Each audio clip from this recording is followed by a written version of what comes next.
Okay, so most European websites just became illegal due to a new law on cookies. If you're in Europe, your website is probably breaking the law right now. A cookie is a really common technology for remembering who you are between web pages. They allow things like login, preferences, tracking visitors, and ads that remember who you are and target stuff at you. Almost every website uses cookies and has done for years. The new law requires all websites to ask their visitors for permission to use cookies, say with a pop-up like this. Because nearly all websites use cookies, this could mean a lot of pop-ups. The law does allow an exception for some strictly necessary cookies. It doesn't allow cookies for measuring visitors to your website or advertising. If you haven't noticed, most stuff on the internet is free, and most of that is paid for by targeted ads. The law is meant to help protect people's privacy, but it comes over pretty heavy-handed. It's like banning all music to prevent another Justin Bieber album. So what happened? Back in 2009, the EU issued a directive banning the use of cookies without prior consent. A directive isn't a law, but it forces the member states to create their own laws. These were due by May 2011. Only 3 of the 27 countries met the deadline: Denmark, Estonia, and the UK, which only sort of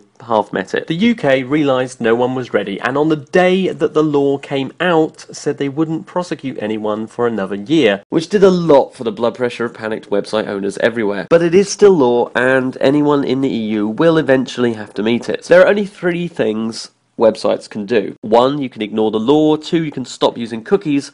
Or 3, you can adapt to ask for permission. If you ignore the law, chances are you won't get sued first. That does not sound legal advice, but it's true.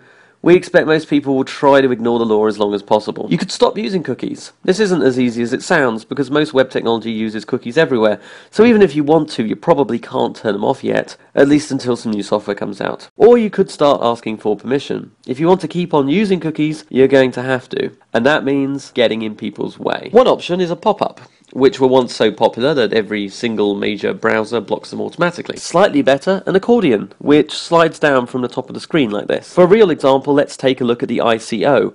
They're the body responsible for the new law in the UK.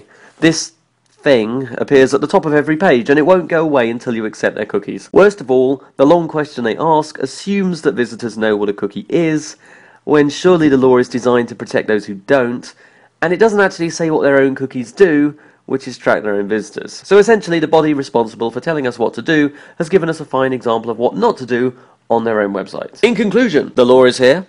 It probably won't kill you, yet. Solutions are painful but necessary. Or you could just move to another country. I'm Oliver from Silktide. I hope you found this useful. Please subscribe for more videos like this one.